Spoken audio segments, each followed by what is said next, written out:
All right, we are learning the second class in the Maimer, the Hasidic discourse of the third Chabad Rebbe, called the Tzemach Tzedek. And the Hasidic discourse comes from a book which is called Derech Mitzvosecha, the way of your commandments. The way of your commandments. And this is the commandment about picking a king. Picking a king. First glance, a very strange commandment, which isn't really very practical to us. I mean, we're not going to pick a king. But the Rebbe asked another question. Why is it what type of a commandment is this to make a king? A king is a political thing. Why is a commandment to make a king? It's like a commandment to make a streets, or a commandment to provide water system. Why should it be a king? It's a natural thing. You do it because your people want a king. So no, it's a commandment. One of the commandments, 613 commandments of the Torah, is to choose a Jewish king. But this requires certain criterion. First of all, the king himself has to have certain criterion.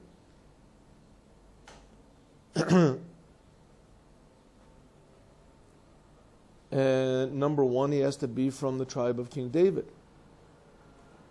Secondly, he has to be a complete tzaddik. And of course, he has to have the qualities of rulership. He has to be a king. And there are a lot of laws about the king. What the king has to do. A king can't have more than, he has to carry a Sefer Torah with him all the time. The king also has a lot of different powers. But there's the idea of a Jewish king. Shalom. Boker Tov.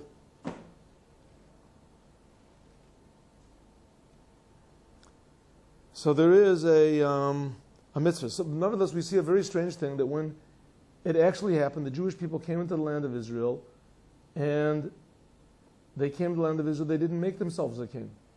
They waited for almost 400 years, and finally they said, we want a king. They went to Samuel, the prophet Shmuel, and he got very mad, and God also got very mad.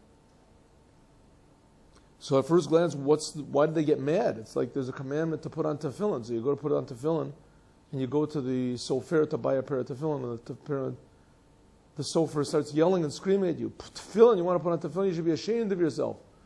What do you want to put on tefillin for? It's a commandment. What do you mean? What's the whole? I'm trying to do the Torah, what it says in the Torah. Why you be mad? It's the same thing. The Jewish people went to the prophet Samuel and said, we want to make a king. How are we supposed to do it? And he said, that's what you want. We've got a terrible bunch of people. This is awful. And God said, don't worry about it. They're rejecting me also. What are they rejecting? They want to make a king. So now the Rebbe is explaining why exactly it is that they got angry. So the Rebbe explains that there's two different jobs of the king. One job of the king is a spiritual job.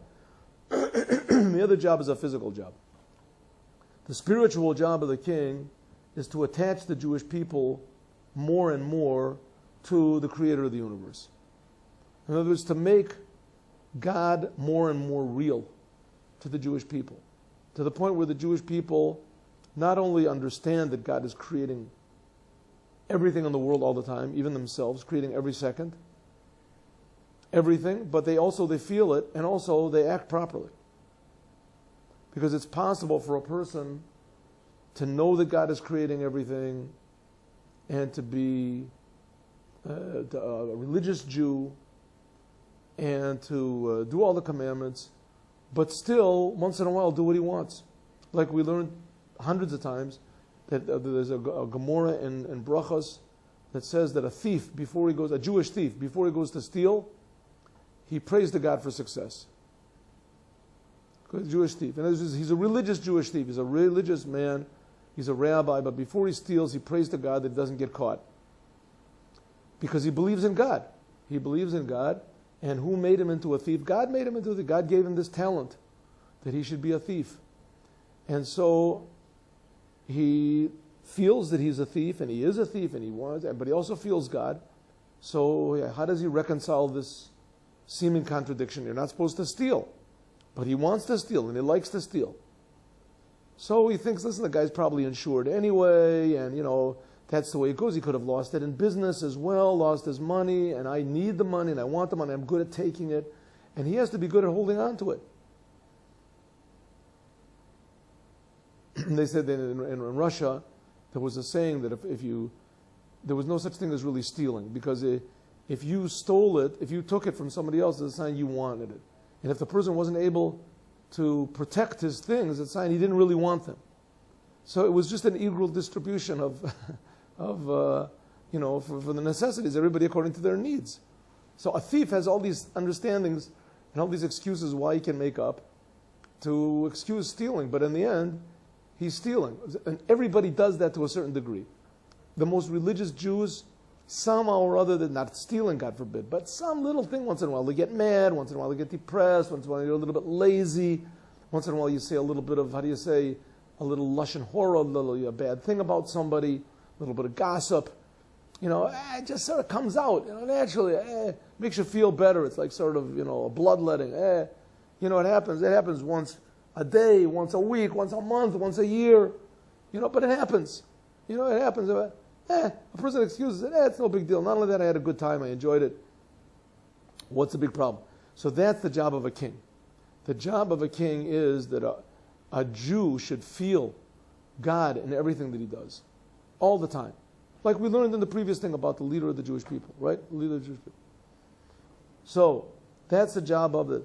Another job of the king, that's the spiritual job of the king. The physical job of the king is to lead the people. That the people need a leader, someone to make decisions. When no one's there to make decisions, he makes decisions. He makes decisions to go out to war. He makes decisions where to build a new city. He makes judgments. He's a king. A king, and people have a king. He's a great leader. He represents the people and inspires them, etc. So the king is there for two reasons. One reason is a spiritual reason, and the other is a physical reason.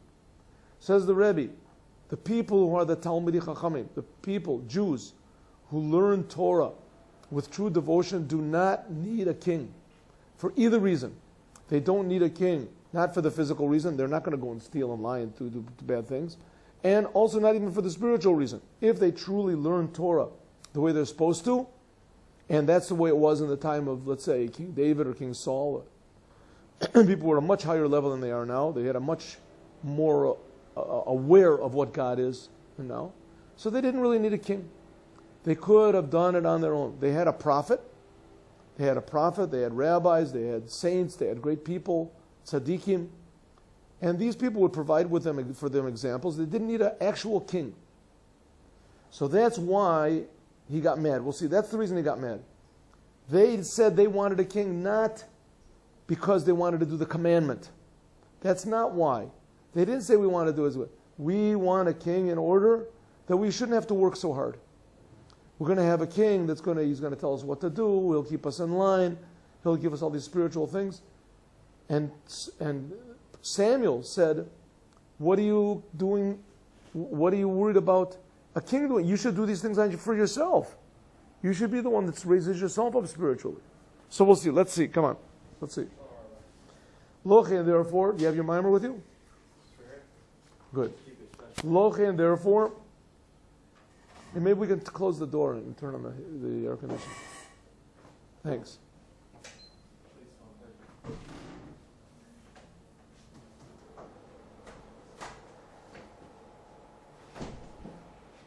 Great.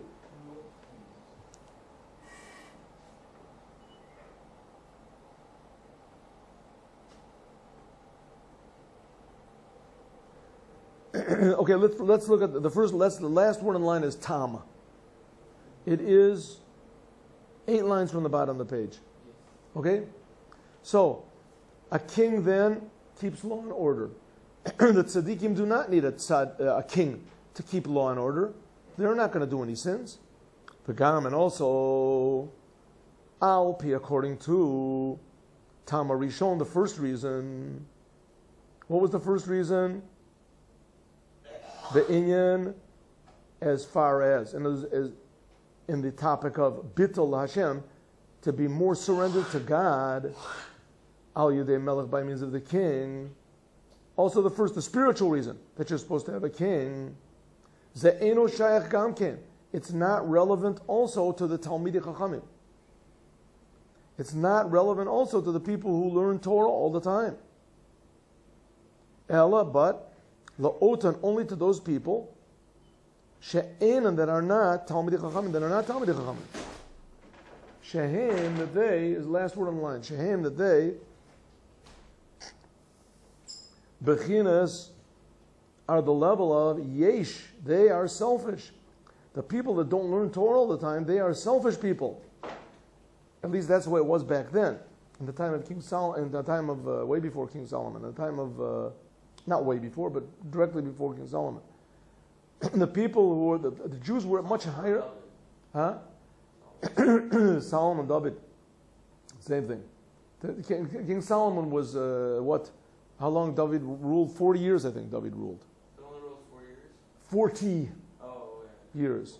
And there's different opinions about how long about how long King Saul lived, ruled. Some people say that he only ruled for 2 years. Part 40 was in Shaul's years. No. I don't think so. No, it says he ruled in the Hebron. I have to look and see. I forgot. He ruled in the Hebron for a certain amount of time, and then he ruled in Yerushalayim for a certain amount of time. More. Yeah, David. I think altogether it was 40 years he ruled. I think so. Yeah, we can. He was anointed before Shaul stopped being king. He was anointed before, but Shaul was only king like 2 years, something like that. So David was only officially a king. Only ruled, actually. Only actually took the rulership. Previously, he had to be quiet. He had to do everything in quiet. He couldn't officially announce that he was the king. That's why King Saul had every right to pursue him, because King Saul was officially the king. And David HaMelech had no right to usurp King Saul's kingship. But on the other hand, King David was also anointed as being king. So it was done in order that King David from heaven, that King David would have problems. His whole life he had problems. And this was an official, Torah problem that was put on him. It was made. Good. Anyway, we're talking about the people before King Saul.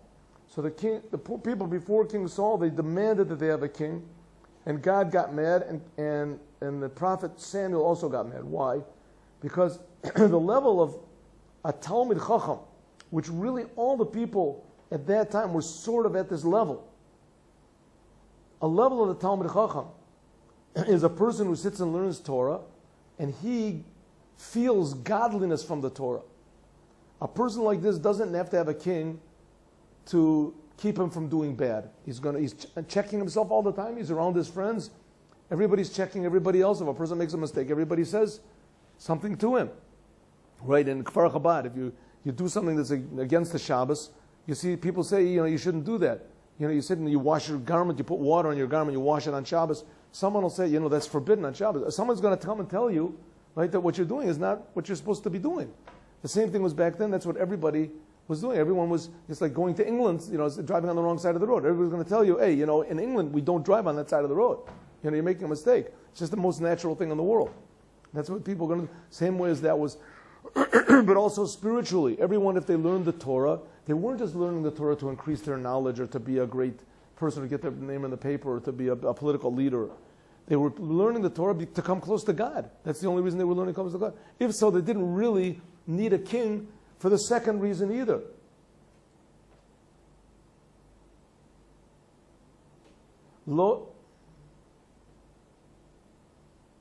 Yeah.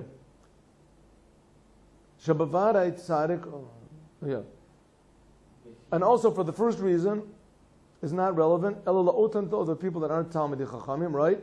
Shehem, that they are, first word in line. Bechin, at the level of yesh, egotists. They're egotistical. They feel themselves. If a person doesn't learn the Torah, what does he do all day? He feels himself. Mitzat etzem mitzioso, because of their very being.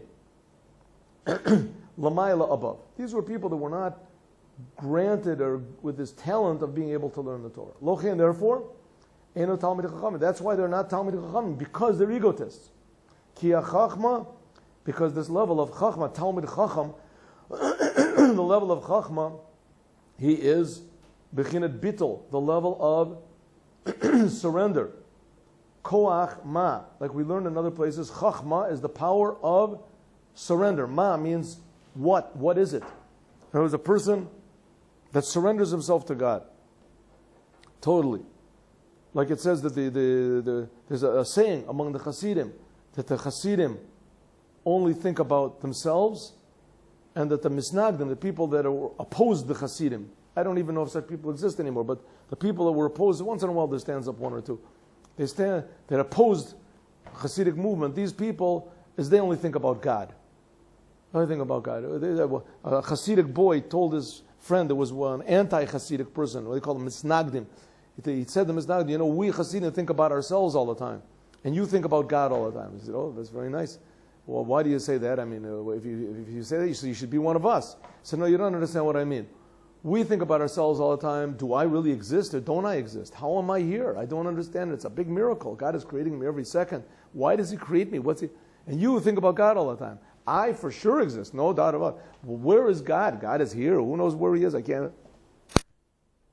Maybe yes, maybe not.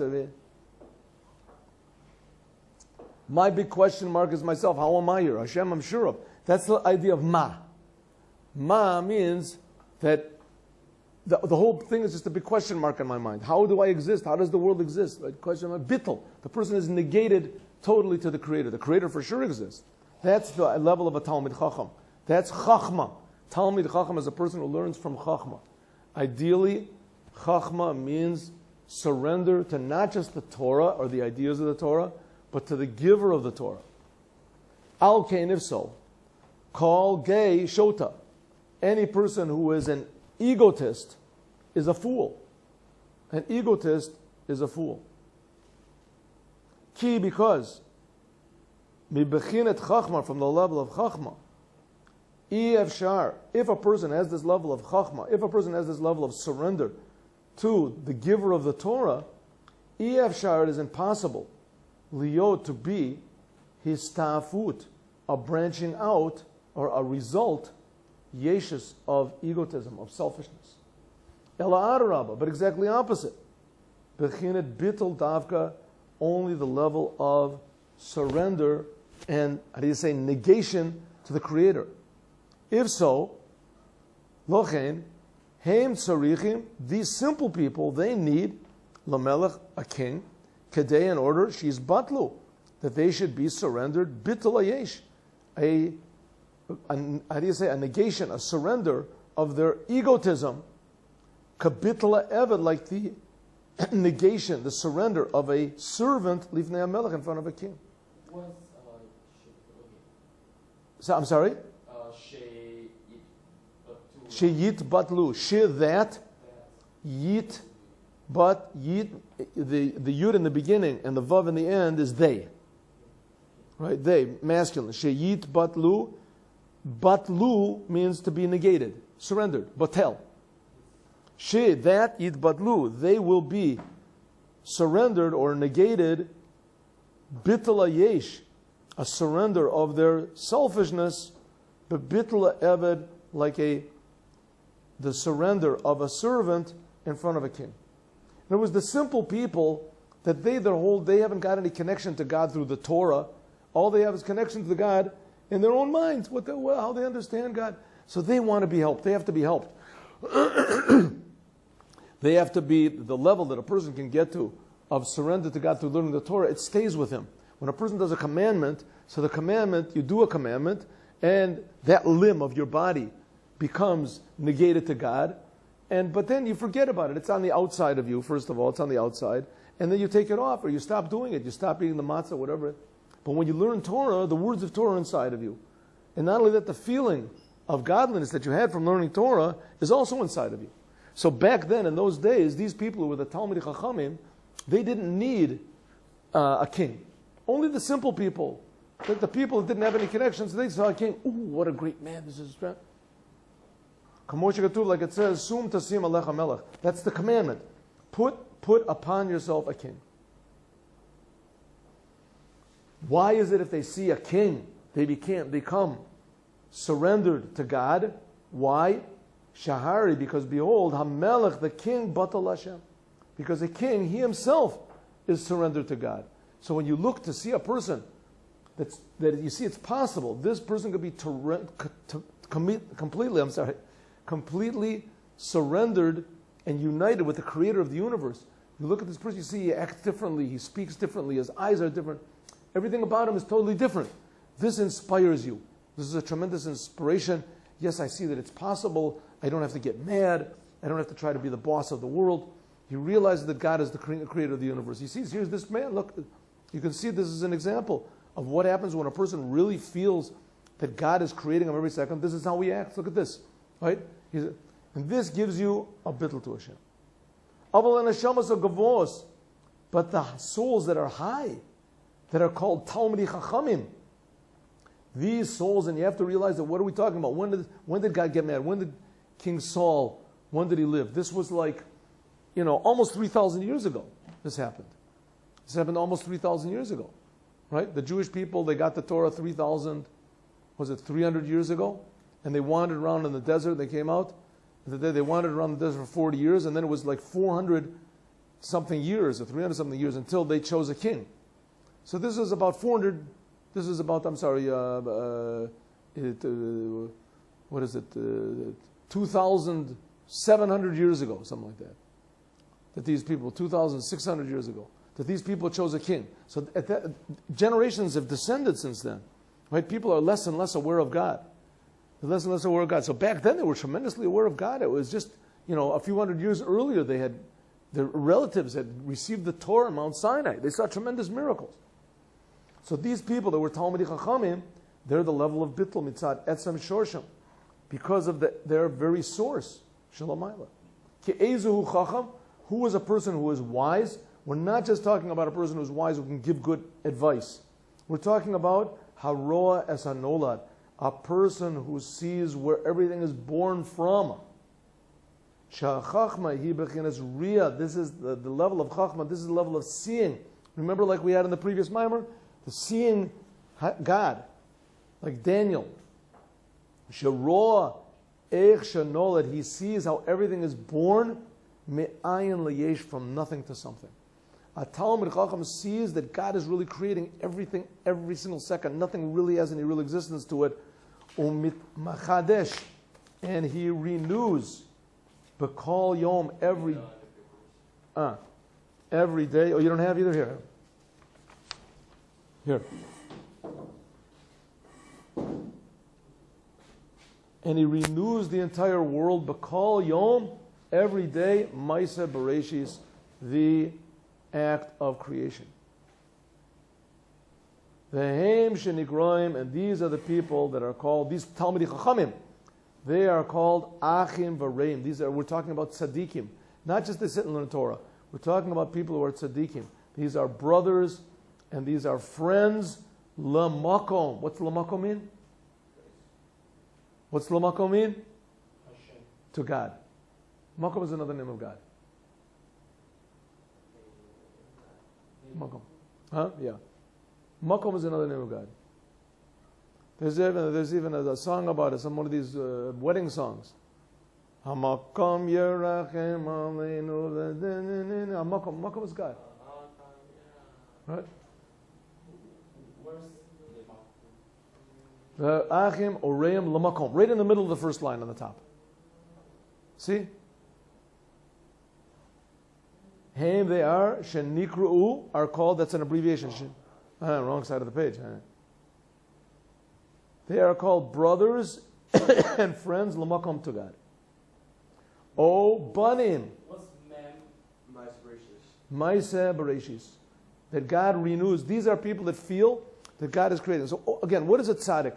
According to Hasidut Chabad, the teachings of the Chabad, what is a tzaddik? A tzaddik is a person that feels the truth. What's the truth? The truth is that God is creating everything and everyone every single instant. And it's all in order that people should do the truth. Namely, act, speak, think, feel according to the Torah. And that's the whole reason for creation. and the fact of creation. But we have to get the thing right, that God is not just a big creator, a big angel or something, that he created the world a long time ago, and anytime he wants to, he can intervene, which that seems to be the clear message of the Bible, that God can intervene once in a while. God created man, and once in a while, when man sinned, so God talked to him. When God wanted to take the Jews out of Egypt, so God talked to him. Once in a while, God speaks to people. It's true. Only once in a while, God speaks to people. But the fact is, the God that we're worshiping is we call the one God. What does it mean, one God? He's the only existence. There's no existence except for him. And God creates everything in the world constantly, every single second. But don't think that this world is God. The world is not God. The world is only a creation of God. And God is a creator, and he has a personality, and his personality is revealed only in the Torah. In the Torah, God explains who he is, what he likes, what he doesn't like, what he wants us to do, what he doesn't want us to do. He's the creator. This is a very difficult idea for people to get into their day-to-day life. Into your mind, it's not so difficult, but into your day-to-day life, it's very, very difficult. And that's the idea of a king. Says the Rebbe, but the Talmidei Chachamim, the people who are the tzaddikim, they don't need this from a king. Einon tzarichim, last four words of the first line. Einon, they do not tzarichim need a melech for a king, klal at all. Leo, to be mitbatlim, to be surrendered al yado, by means of him, bital ayesh, the surrender of their egos. Ke'eved, like a servant, lifnei melech, before a king. Shahari, because behold, him, they are betelim, they're already surrendered. Mitzad atzmam, on their own. Bibechin, and the level of bittul, shalamayla, which is above, mi bittul ayesh, from bittul ayesh. From this level of soul. It's almost like saying to take a person who's a professional basketball player and say, listen, I want to teach her special education. I have to have what is it? What do they call it? Ripui bisuk, they call it. When somebody is, God forbid, crippled or something, they have a person that gives therapy. Oh, I have to have a person, a therapist. What do you need a therapist for? A therapist is very expensive. You have to pay these people like, $100 an hour. What do you want? Because I want. What do you need it for? I mean, you're okay. No, maybe I'm not so okay. What do you mean? I don't understand. What do you want? No, you get a good massage. You get it. Well, give somebody give a massage if you want to. You pay a guy to give you a massage. You do it once a week or something like that. You pay him $50 an hour. These people, you have to pay $200 an hour. These are expensive people. No, that's what I need, and I need it all the time. That doesn't make any sense. You don't need this special education. He says, but why does he want it? Because he's lazy. He's lazy. He wants to have somebody give him attention all the time. Right? A person like that, the coach will say, what, are you nuts? What's your story? It's the same thing. That's why the Jewish people, they wanted a king. Why did they want a king? Because they said, we need a king in order to give us an understanding of what God is, so we'll be a little bit less egotistical. I don't understand. Just work a little bit harder. You people are Talmidei Chachamim. You people are at a tremendously high level. Why don't you utilize your potential? No, I want the king. Huh? Yeah, I want the king to do it for me. The king should do everything. Says that's not nice. No, really, the fact of the matter is they didn't know. And that's why he got mad at them. That the king really provides a higher level of connection to God than any Talmid Chacham can ever have. And that's going to be the idea of the Mashiach, the Melech HaMashiach. It says the Melech HaMashiach is going to teach the Talmidei Chachamim to be humble, and it's going to teach the humble people to be Talmidei Chachamim. Because even though the learning the Torah does attach you to God, yes, but there's also a certain type of very, very fine egotism that's almost impossible to do away with. It's almost impossible to get rid of because it's so fine and it's so, refined and sophisticated type of egotism that's found by people who learn Torah. That they think they're better than everybody else. And in fact, in a way they are. Right? But to think this and to feel this is in a way the worst sin. That's why King David had so many enemies. Not so many enemies, everybody hated him. And we're learning this week's Parsha that we're learning now, Parshas Korach, that Korach was a Jew that succeeded and getting the whole entire Jewish nation against Moses. Even the Levites. Everyone went against Moshe. Exactly for that reason, because Moshe wanted to get rid of a very, very, very deep type of egotism that these people have. A very deep, natural, refined, sophisticated type of egotism that's found only by Talmidei Chachamim. It's found only by people who learn a lot of Torah, learn a lot of this. Right? Usually those people are the people who don't want to learn the inside of the Torah. Usually, not always though. Even by those people it can also be. These are people who don't want to learn the secrets of the Torah. They don't want to learn the inside of the Torah. The Arizal said that any person who doesn't learn the secrets of the Torah, that you can't accept any law that he says. Any law that he says is going to come from egotism. Yeah, and that's why, no surprise, that the people who were against the Rebbe, these were people who didn't know anything about the inside of the Torah.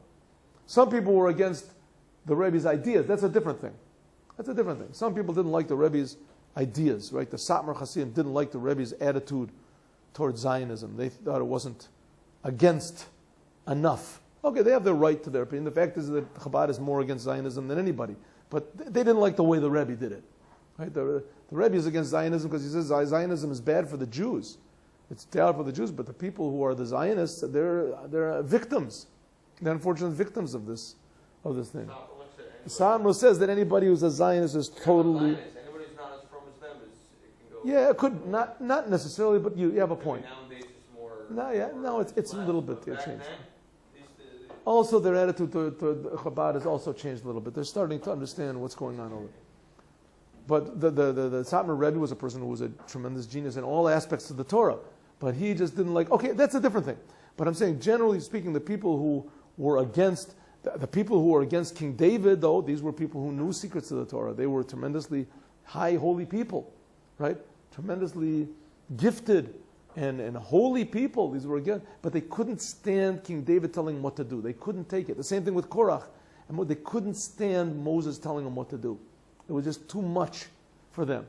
Everything I have to listen to. They wanted to call some of the shots themselves, and Moses said, "You can do it.